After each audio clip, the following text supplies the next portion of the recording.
Olá, queridos amigos e amigas do canal Estandarte da Liberdade. Bem-vindos ao vídeo Aconteceu na História da Igreja, apresentado por mim, Renan, onde eu comento cada semana coisas, fatos relevantes, interessantes, alguns curiosos, alguns que todo mundo já sabe, mas eu mesmo assim tento trazer alguma informação que nem sempre é lembrada, e alguns que nem eu sabia. E eu gosto muito da história da igreja, estou aprendendo muito na preparação desses vídeos. Vou trazer para vocês coisas que aconteceram dos dias 22 a 28 de outubro em vários anos. Começando aqui pela dedicação do templo de Helsinki, Finlândia, pelo presidente Gordon B. Hinckley, 22 de outubro de 2006. 23 de outubro de 1927, o presidente Rivers G. Grant fez, uma, fez a dedicação do templo de Mesa, Arizona, e tinha uma coisa interessante. Existia esse emblema aqui. Eu não sei se isso foi feito uma medalha, um selo ou o quê, mas eu encontrei muitas referências a esse desenho, essa logozinha aqui, né? É uma coisa interessante, eu nunca tinha visto isso de um tempo, mas eu não sei se isso é daquela época, se usava esse desenho nessa época, ou se é uma coisa mais recente, mas é interessante isso aí. 23 de outubro de 1985. Biblioteca de História da Família, vocês podem ver aqui, reformada, né? Ela foi dedicada em Salt Lake City por Gordon B. Hinckley. O presidente Hinckley, nessa época, ele era o segundo conselheiro na primeira presidência. E ele também, o presidente Hinckley, mas aqui ele já era presidente da igreja, dedicou o templo de Detroit, Michigan, dia 23 de outubro de 1999. Agora, para o dia 24 de outubro, tem dois fatos aqui que se relacionam muito um com o outro. Em 1841, Orson Hyde, ele era membro do Coro dos Doze, ele dedicou a Palestina, né, a Terra Santa, para o retorno dos judeus. E ele fez isso em Jerusalém, nesse lugar que hoje é chamado Parque Orson Hyde, se não me engano. Acho que é Parque. No próximo slide eu falo disso.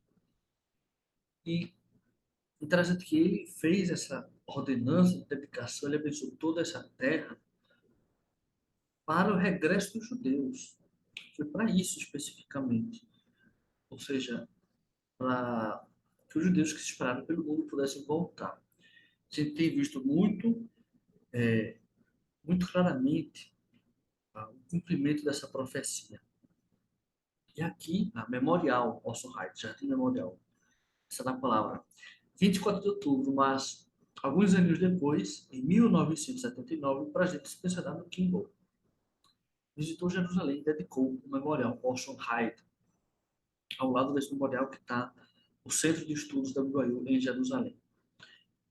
E foi feita uma placa comemorativa lá, foi feita muita coisa. Vocês podem ver aqui na foto o presidente Spencer W. Kimball e sua esposa, Camila L. Kimball.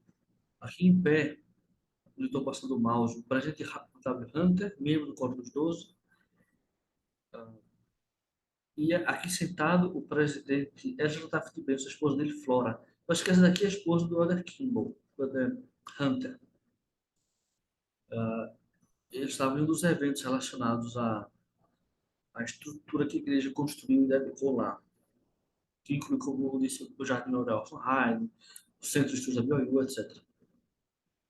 24 de outubro de 1986, o presidente Ezra Taft Benson dedicou esse templo aqui, templo de Denver, Colorado. 25 de outubro, David Patten, em 1838, foi morto na Batalha do Rio Crockett, no Missouri. E ele se tornou o primeiro mártir da Igreja Restaurada, que é um mártir, uma pessoa que morre por uma causa. Normalmente, se você morre por uma causa dedicada por causa de sua dedicação a uma causa, você acredita que essa causa é justa, é nobre, e aconteceu isso.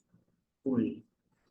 Essa batalha foi um episódio em uma perseguição que os estavam sofrendo, e ele foi morto nessa batalha, nas margens desse rio Kruka. Ele era jovem, ele tinha nascido no ano 1800, então ele tinha 38 anos já nessa época. É jovem, né? 38 anos, muito jovem. Estou fazendo aqui duas imagens dele. Estava emborrado porque eram muito pequenas, eu tenho que ampliar para facilitar. Ah, mas realmente eu não tinha muitas imagens dele, né? 26 de outubro, veja que curiosidade. Em 1915, mais de 100 anos atrás, né? Foi lançado A Vida de Nefe, um filme. Um dos primeiros filmes feitos pela igreja.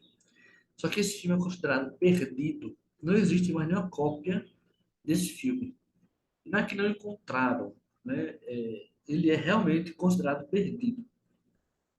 Já se descobriu que não tem mais cópias, né? As cópias que haviam foram todas perdidas. Se existe alguma, é um milagre.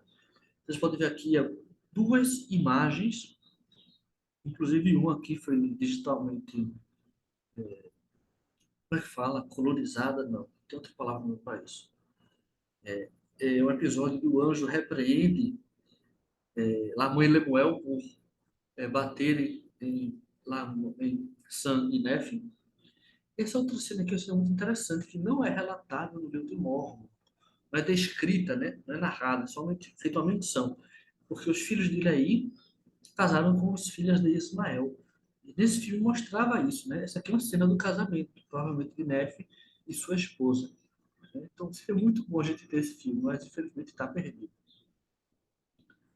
26 de outubro de 1983.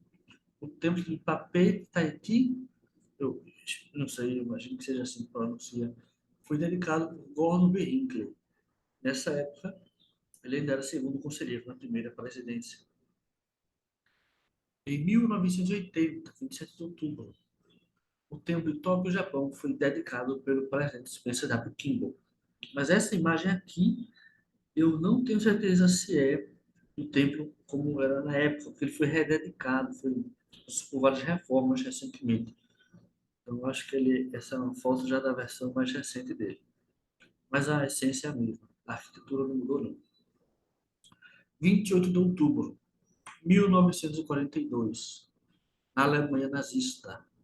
Helmut Gunther Hübner, com 17 anos de idade, foi morto pelo nazismo. Ele era membro da igreja, ele foi o mais jovem oponente do Terceiro Reich a ser condenado à morte, executado por guilhotina. Ele foi condenado pelo Tribunal Popular Especial da Alemanha nazista. É falado um pouco mais sobre ele nos livros santos. 28 de outubro de 1905, por fora de ordem. John W. Taylor, filho do presidente John Taylor, e Matthias Collin renunciaram ao Coro dos Doze. Isso aconteceu, viu? Acontecia às vezes de alguns, não só, eu vi muitos de pioneiros, né, se excomungados ou se afastaram do Coro dos Doze, ou abandonarem, como Thomas Guimarães, mas esses aqui renunciaram, pediram para sair, porque eles eram contra novas medidas contrários ao casamento plural. Vocês sabem que desde 1890 estava terminantemente proibido o casamento, né? Mas as consequências para quem desobedece a isso não eram muito severas. E a partir daí, o presidente da igreja era Joseph F. Smith, ele tomou algumas medidas para dar mais punições a quem praticasse. E eles não concordaram e se retiraram. Os dois acabaram sendo excomungados depois. Porque além de ser contra essas medidas, porque ele dizer, olha, eu não sou a favor disso. Eu vou sair do colo dos dois, não tenho condições de permanecer aqui, mas eu quero continuar na igreja. Só que eles praticaram o casamento plural, se casaram novamente e se envolveram em grupos fundamentalistas contrários à liderança da igreja. E foram excomungados. Brother Matthias Collin, ele foi rebatizado, se arrependeu, foi rebatizado. O Brother John W. Taylor, ele morreu sem voltar para a igreja, mas depois de alguns anos foi autorizado o rebatismo dele vicariamente, tem que ser autorizado pela primeira presidência, porque esse tipo de coisa, rebatismo de uma pessoa que já faleceu, tem que ser pela primeira presidência. 28 de outubro de 1984, na cidade de Ciudad Obregón, estado do Sinaloa, no México, foi organizada a estaca número 150 da igreja. Isso aconteceu 150 anos depois da criação da primeira estaca da igreja, que era a estaca de Kirtland. Então, 150 anos depois. E a gente demorou 150 anos para a igreja criar 150 estacas. Só que aquelas primeiras deles tinham mais, né? Que era Kirtland, de Nauvoo, etc. 150 anos. Hoje, de lá para cá, de 84, 94, 2004, 2014, não tem nem 40 anos. Nós já temos uns 3.000 estacas, eu acho. Coisa assim. Não, só no México mesmo, uns anos depois disso aí, foram organizadas 15 estacas no mesmo dia. Parece que tinha 5 estacas ou menos. Foram dividindo várias e fizeram um mutirão lá, 3 dias de conferências aconteceram ao mesmo tempo. Foi interessante. 28 de outubro de 2012, tempo de Calgary, Alberta, no Canadá, foi dedicado pelo presidente Thomas S. Monson. Veja que era um templo aparentemente mais fechado, né? Tem essas colunas bem altas lá de fora, no exterior. Ele é muito alto mesmo, essa torre central. A torre fica bem no meio, né? Não é na frente, nem, mas é bem no centro mesmo. Ele é parecido com o templo de Kiev, Ucrânia, a cidade da Guatemala também, eu acho que é parecido. 28 de outubro de 2018, o templo de Concepción, Chile, foi dedicado pelo presidente Nelson. E depois dessa dedicação, ele deu uma entrevista para o Church News. Ele disse isso aqui: somos testemunhas de um processo de restauração. Se você pensa que a igreja já foi totalmente restaurada, você está vendo apenas o começo. Há muito mais por vir. Então, esses acontecimentos que eu mencionei estão relacionados ao passado, né? Mas imaginem, se a gente daqui a alguns anos tivesse que fazer outra série de vídeos dessa, quanta coisa mais a gente vai ter que contar, coisas que nós estamos vendo. Isso é maravilhoso. Eu encerro aqui esse vídeo agradecendo a vocês por participarem. Peço que deixem seus comentários, suas dúvidas, suas sugestões, para que a gente possa. E compartilhem também, para que a gente possa chegar a mais pessoas. Muito obrigado e até mais.